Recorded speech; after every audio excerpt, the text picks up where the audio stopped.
In Plain Talking, we showed you how to make a model from a commercially available kit. But it's no good going out with your new model if you crash it first flight. In this video, we're going to show you how and why an aeroplane flies. The principles with models are exactly the same as with full size. Then we're going to go on and teach you how to take off, perform a basic circuit, and land safely. Once you've perfected these basic maneuvers, you'll have reached a level of competence where you'll be able to pass the BMFA A certificate. This will allow you to fly solo at almost any flying site in the country. Learning to fly is very similar to learning to drive, in as much as you have to reach a certain level of skill before an examiner will give you a piece of paper. But like driving a car, once you've got that piece of paper, then the real hard work begins. However, let's start at basics and take a look at what actually makes an aeroplane fly.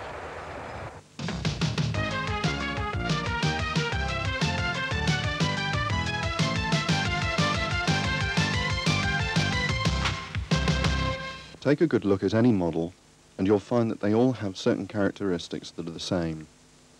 You probably already know that it's the main wings that are responsible for generating the lift required to keep the model in the air, but it is important to know why this happens. If you cut a wing in half from leading edge to trailing edge and look at the cut end, you'll be looking at a wing section.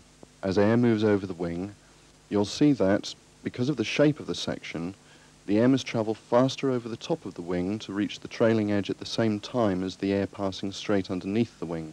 The effect of this is to create a low pressure area over the top of the wing, which sucks the wing upwards in effect. This effect is called lift, and the aeroplane will only leave the ground when enough lift is generated from the wings to overcome the weight of the model. Of course, in the normal run of things, air will not conveniently pass over the wings, so we have to arrange the next best thing, which is to move the wings through the air.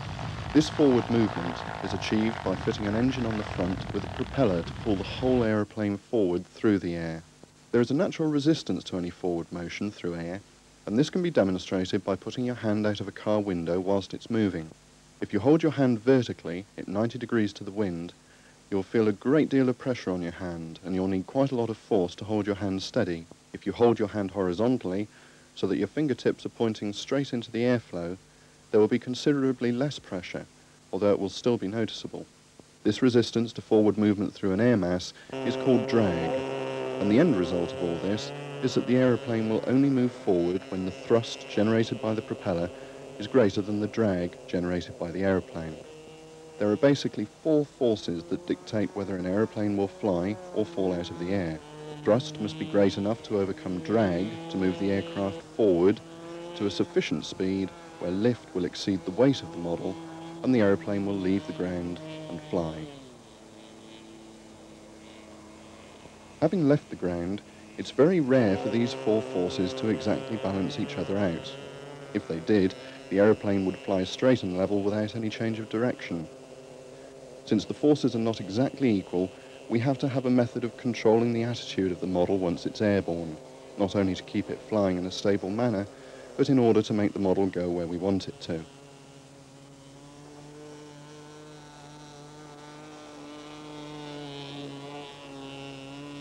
On our model, we have four ways of controlling the flying characteristics in the air. These controls are elevator, rudder, ailerons, and throttle. And yes, the throttle is classed as a flight control. All of these controls affect the way that the model moves through the air. The throttle by generating more or less thrust, and therefore more or less lift, which will make the model climb or descend. The elevators, rudder, and ailerons by deflecting the airflow over the flying surfaces, wings, tailplane, and fin, so that the model moves in a particular way. The elevators are fitted to the trailing edge of the tailplane and are hinged so that they move both up and down.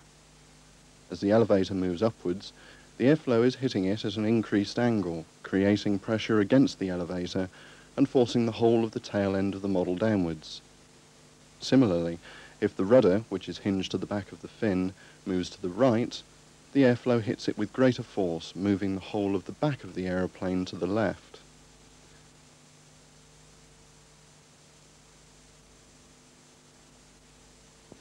The opposite, of course, applies. When the rudder moves to the left, the tail moves to the right. The ailerons work on exactly the same principle, but this time there is one aileron on each wing. To roll the model to the right, the aileron on the right-hand wing moves upwards into the airflow and effectively pushes that wing down.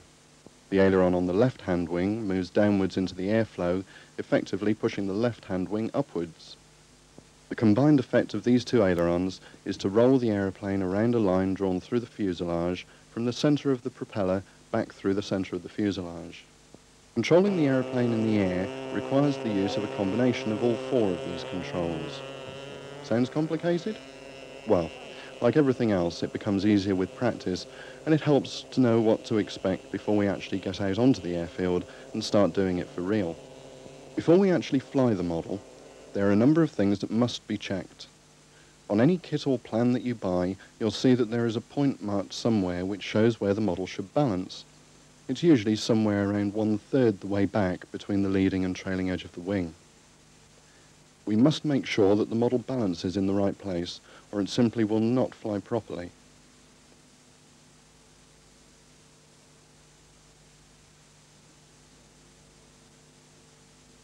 If the nose dips down when the model is suspended on the balance point, a little weight at the back of the model will correct it.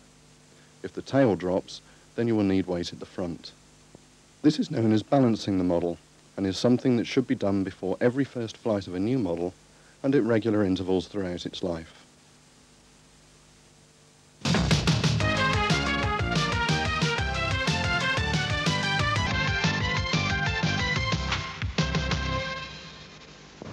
All your modelling bits and pieces are kept in a flight box so that they're all together and you know where everything is. There are some things that you need before you can fly. You need a glow plug energizer. It's a good idea to have an electric starter, although it's not strictly required. And you need a power panel. This enables you to use your car battery at 12 volts, and it supplies power to the glow plug energizer through here, and to your electric starter through here. It also has a fuel pump inside it, so it draws fuel from your supply through a tube that you can fill your plane's tank with.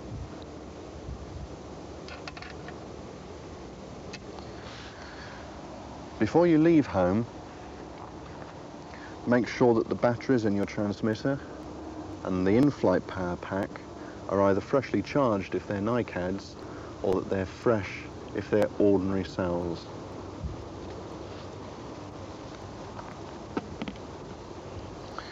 Moving on to the aeroplane itself, you must make sure before you fly that everything's secure. You don't want anything coming apart in the air, and it's a good idea to work out a system to do this. I tend to start at the front and move backwards. So you make sure that the propeller and the spinner are tight, that the engine mountings are tight, and that there's no play in the engine.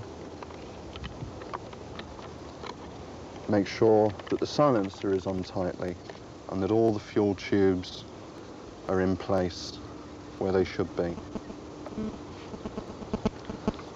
Check the undercarriage.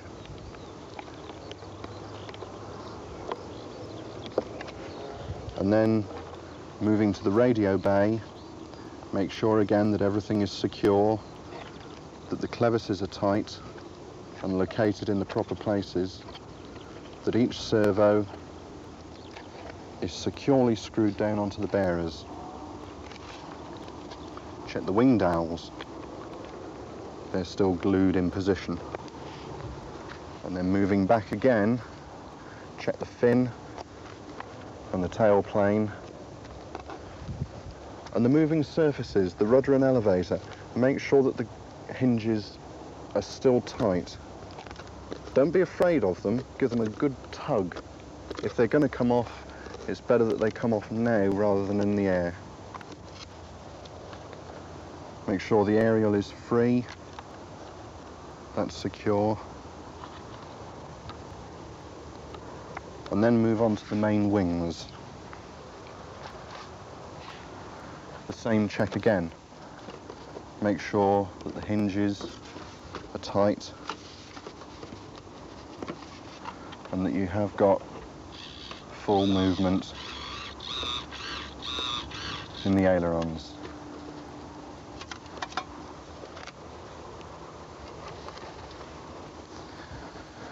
Having satisfied yourself that the plane is okay to fly, you can put the wings on, band them on, and then we're ready to start the engine. When you're putting the wings on, don't be afraid of using too many rubber bands. It's far better to use too many than too few. When the airplane's in the air, the wings are supporting the whole weight of the fuselage, the engine, the radio gear, and the only thing that's keeping them together is those rubber bands, so it must be secure.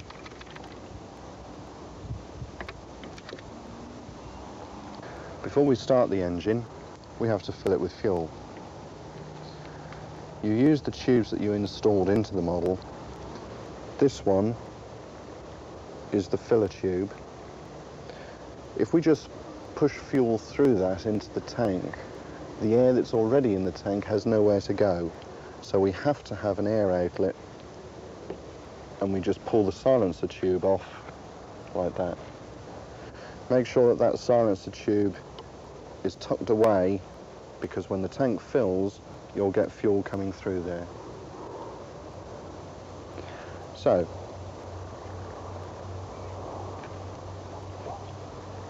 uncap the filler tube and connect the tube from the power panel to it. This is filled now.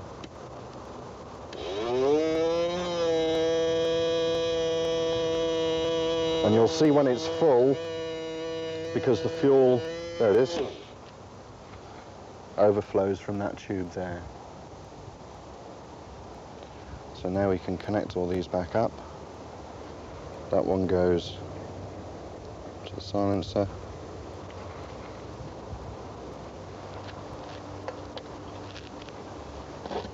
And this one is stopped and tucked away. So the fuel tank is now filled. Up until now, we've been concentrating on the model, and the radio hasn't been switched on at all.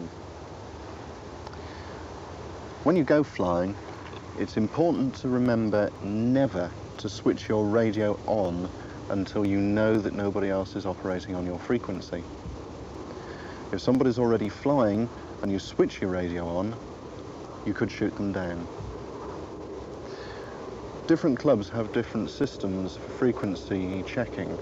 A lot of them use a pegboard system, like the one here, and you simply use a peg, an ordinary clothes peg, with your name and your frequency written on it. You clip it on the board, and everybody knows that you are on that frequency.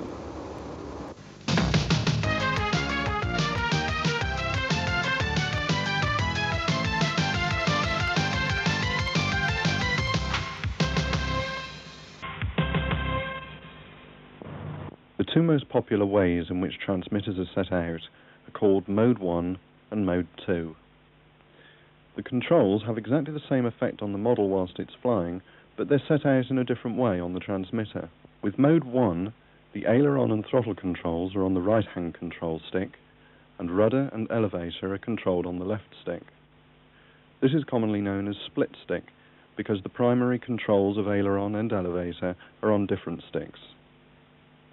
Mode 2 transmitters have aileron and elevator control on the right stick, with rudder and throttle on the left. This is popularly known as single stick because the primary controls are on one stick. Neither of these modes are better than the other, although modelers will argue for their particular mode until the cows come home. Best advice we can give you is to fly the same way as the rest of your club. That way it makes teaching easier, and if you do get into trouble, there will always be someone to take the transmitter from you and sort things out. The system used on this video is Mode 2, or single stick. Switch the transmitter on and then turn the receiver on using the switch on the side of the model. With the aerial down, walk away from the model at least 25 yards and make sure that the model still responds to the sticks on your transmitter.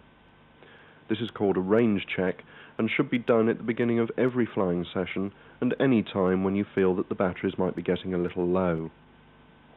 Walk back to the model, put your aerial up and check that the controls on the model are operating in the correct sense against the transmitter. When you give up elevator at the transmitter, the elevator should move up on the model. Right rudder at the transmitter must give right rudder on the model, and left aileron will make the left-hand aileron go up and the right-hand aileron go down. Make sure also that the throttle is at maximum when the stick is fully forward and closed when the stick is fully back and at minimum trim. The trim control on the throttle stick should be set so that there is a small carburetor opening at 3/4 to full trim, but that the carb is shut completely when the trim is moved all the way down.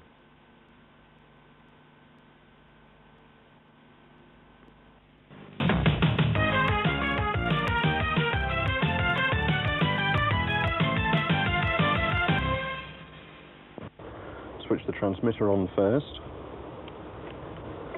and then the receiver, and you can see in here the throttle operating off the transmitter.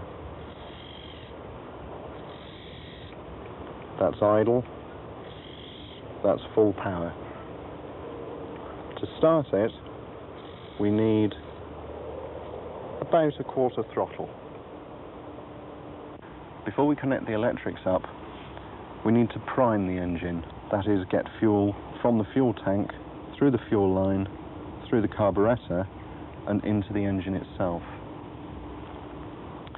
You do this by putting a thumb over the top of the air intake and turning the propeller over. Different engines need a different amount of choke. I've turned this one over 4 times, and that should be sufficient. We can now connect the glow plug power source. The important thing to remember here is this lead. If you just clip it straight on, that lead is within the propeller arc, and you're going to do damage. So when you're connecting all this up, lead it out of the way. Make sure that nowhere is anything coming within that arc. Most model engines of this kind operate between 12 and 18,000 revs a minute. So with this propeller turning at over 12,000 revs every minute, you've got to be careful that nothing gets in there. Leads, tools, hands, fingers. You must be very, very careful. So, we'll clip that on, like so, and put power into the glow plug. With everything wired up, you need to take a good firm hold of the model, somewhere where when it starts it's not going to pull forward and you can hold it down. Again, remember the propeller. Don't put your face over it. If the propeller comes off, it'll fly in any direction. If your face is over it, it can come up into you. So keep away from it. The starter is pushed onto the front of the spinner, and then the button is pressed to spin it.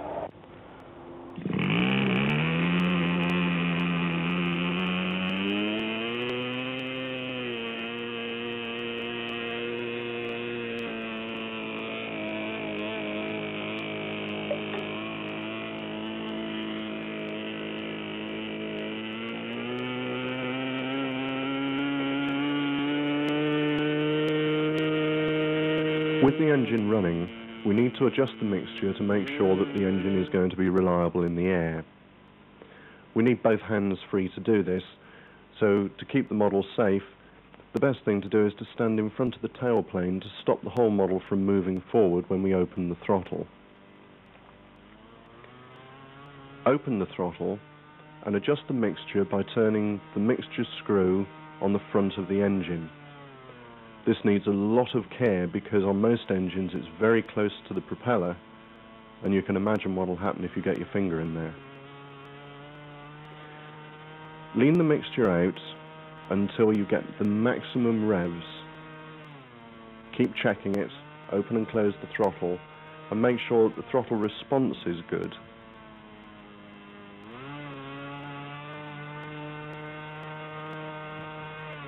You can hear that this one is still a little rich, so we lean it out a touch more.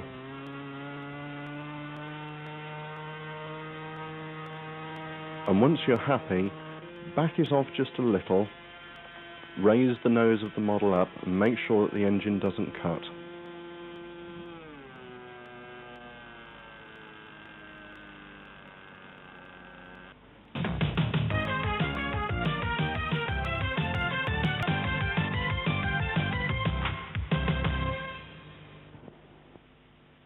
The aim of the BMFA A certificate is to ensure that you're able to make the model go where you want it, rather than letting it wander around the sky on its own.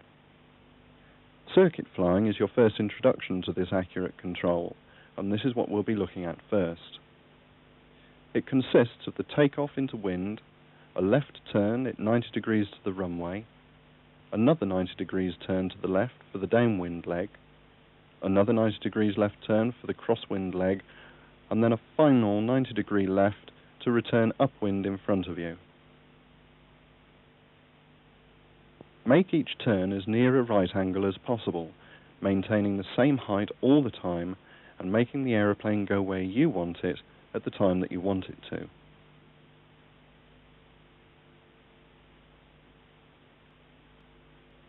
Let's look at all this in a bit more detail, starting with the takeoff. To overcome the initial drag, we need to use full throttle on takeoff. Due to the torque effect of the propeller, the left main wheel will try to dig more firmly into the ground, pulling the model to the left. The circular airflow coming back from the propeller hits the fin and also tries to make the model track left. All this sounds terribly complicated, but it can all be straightened out with a little right rudder. This counteracts the swing to the left and keeps the model running straight along the ground. As the speed builds up, we'll need less rudder since the airflow effect on the rudder will become stronger. You can practice directional control on the ground in dummy takeoff runs if you like, but do be careful that you don't take off before you're ready. As flying speed is reached, it's time to lift the model off the ground. A gentle squeeze of up elevator will be enough to make the model lift off, and you need to hold the model in that attitude until you reach a sensible height of about 100 feet, or the height of a 3-story building. When you're well clear of the ground, you can centralize the elevator and reduce the engine revs slightly so that the model will fly itself straight and level. After takeoff and during the climb out, you may find that the model rolls slightly either to the right or left, and this can be gently corrected by using ailerons to keep the wings level. Before the model flies out of sight, we need to make a 90-degree turn either way. For our purposes, we'll use a left-hand circuit, so we need to turn 90 degrees to the left. Squeeze in a little left aileron so you can maintain a steady turn. As the roll establishes itself, you'll find that the nose wants to drop slightly and start to dive. All we need to do to correct this in a gentle turn is squeeze in a little up elevator in order to maintain height. Once we've turned in the direction we wish to continue in, give a little opposite aileron until the wings are level and release the up elevator. With practice, you'll soon be making smooth turns without losing height and straightening out in exactly the direction you wish to fly. Practice flying both left and right-hand circuits. You've seen turns to the left so far, but right-hand turns follow exactly the same procedures. A good way to practice this is to fly figures of 8, which require both left and right-hand turns to complete. Sooner or later, and before you run out of fuel, the time is going to come to land.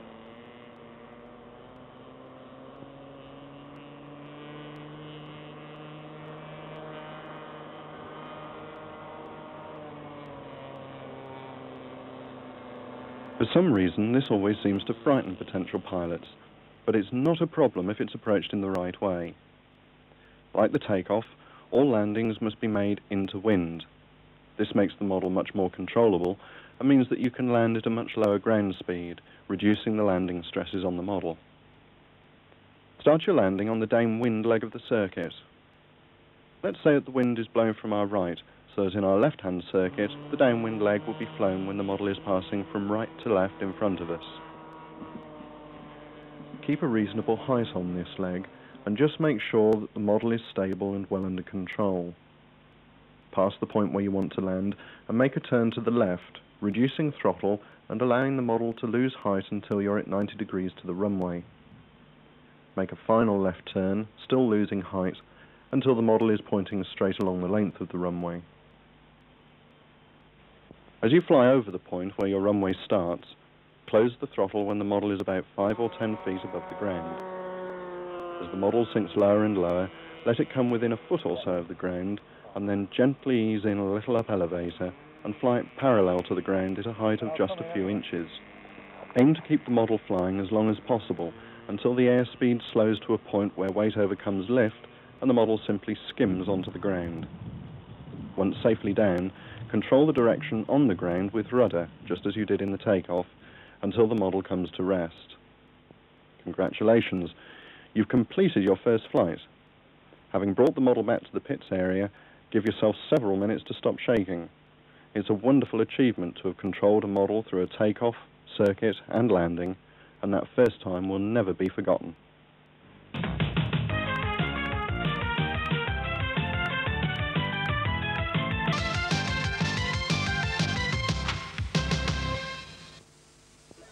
What you have just seen is the way that things should go, but it doesn't always happen that way. The secret of being a good pilot is not just to be able to control the aeroplane when everything is proceeding perfectly. It's only when things go wrong that you find out how good a pilot you are. These aerial calamities consist mainly of two things, the stall and the spin. Both of these may sound like the kiss of death at the moment, but you'll see that if you practice these two maneuvers and find out how they work, when they happen and how to get out of them, they'll soon lose their mystery, and practice will make sure that you never get yourself in a position where you either stall or spin inadvertently. Firstly, the stall. This occurs when the aeroplane is flying so slowly that the smooth airflow over the wings breaks up and the wings are no longer producing enough lift to keep the model in the air. To get into a stall situation, simply close the throttle and use elevator only to maintain height. Don't let it lose height, or the airspeed won't reduce enough to break up the airflow around the wing. When this happens, the nose of the model will drop and it'll start to dive towards the ground. Would you panic at this stage? Well, there's no need, because the model is doing exactly what we want it to do. By diving, the model is increasing its airspeed and it'll accelerate back to flying speed all on its own. All you have to do is to gently ease out of the dive, apply full power, and climb back to your original height. Okay? Simple, isn't it? Do it again, and again, and again. Get to know your model and how it behaves in the stall. A good model will stall straight ahead, whilst a badly built model will drop one wing. If it does drop a wing, the temptation is to use the ailerons to straighten the wings, but this will only make the situation worse by stalling one wing more than the other, and the stall will develop into a spin.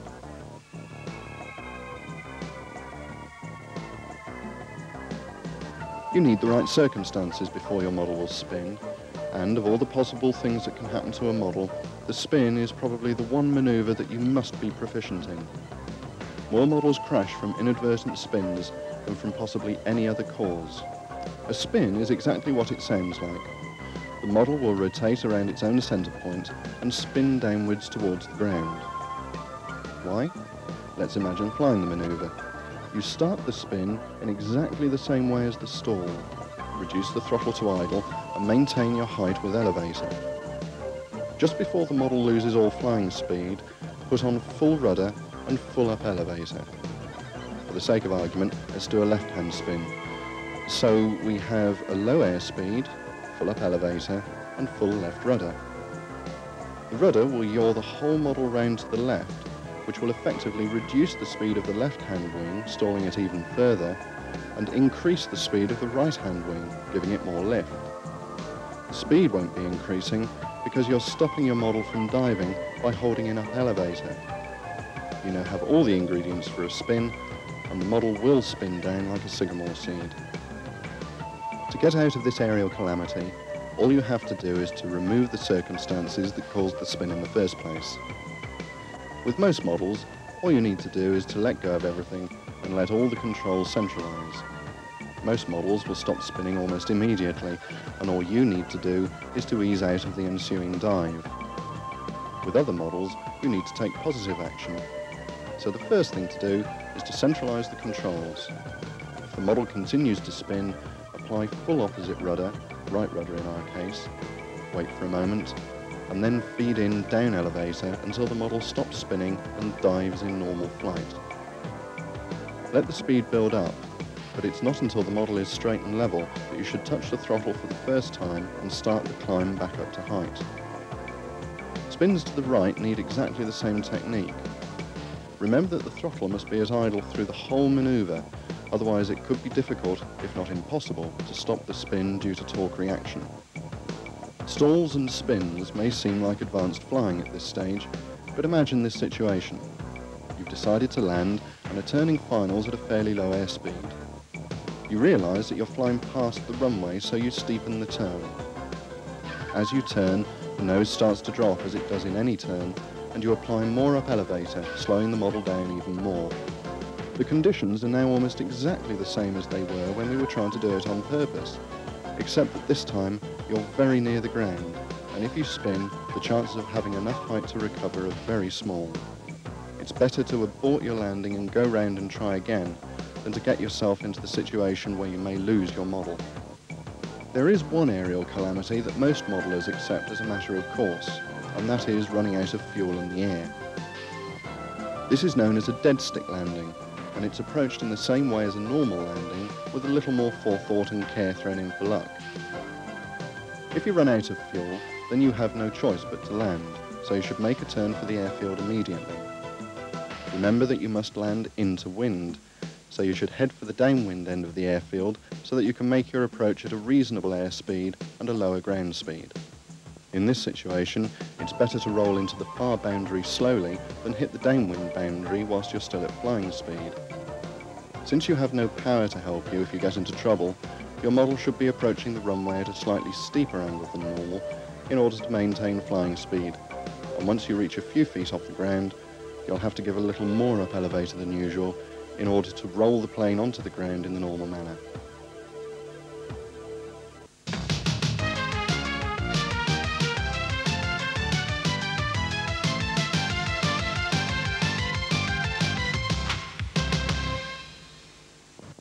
The idea behind this video has been to give you a necessarily brief introduction to the very basics of flying model aircraft.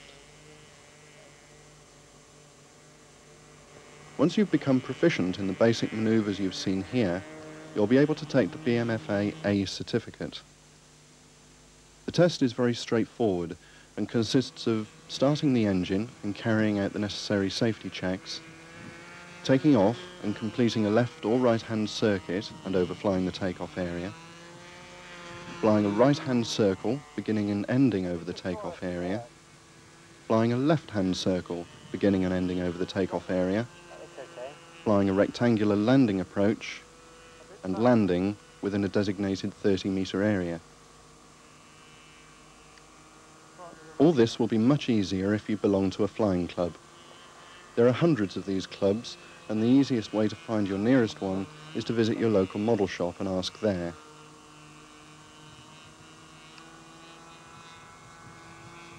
If you have no luck, then you can ask the BMFA themselves.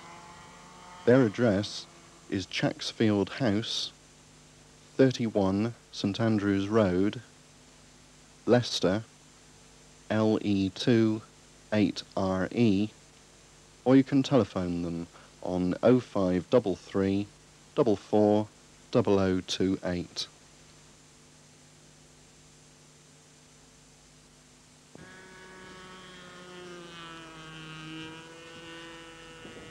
Now that you can fly your basic training aircraft competently, you should continue to fly it for several months longer. Try out every possible manoeuvre with it, fly it inverted if it will, and generally explore the limits of its performance. You'll certainly get into difficulties from time to time. With plenty of height, you'll be able to sort out the proper recovery technique for any unusual situation you may create. Eventually, the time will come when you'll recognise that you've grown out of the basic trainer and you're ready for the next step. Your next aircraft should be an advanced trainer with a low or shoulder wing with a semi-symmetrical airfall section and, of course, ailerons. Your advanced trainer will have the capability to perform virtually everything in the book and a lot more besides. However, always remember to keep to a safe height. You will make mistakes from time to time, and when you do, that bit of extra height will make all the difference between a sigh of relief and a bag full of bits.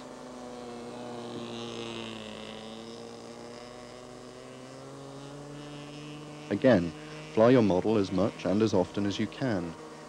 Try to set yourself targets. A perfect loop, a really good slow roll, or practice the perfect landing. You should aim to take the B certificate of proficiency when you're able. Take a pride in following the rules and fly safely at all times, trying to set a good example both in the air and on the ground. Finally, beware of becoming overconfident. It's only too easy to believe that you know it all. The result is almost always a bent aircraft. You are taking the first steps in a vast hobby. With a little patience and lots of practice, you can progress as far as you like, depending on your interest. Vintage, sport, aerobatic, scale, gliders and fast jets are just a very few of the general areas of interest, and they are all within reach.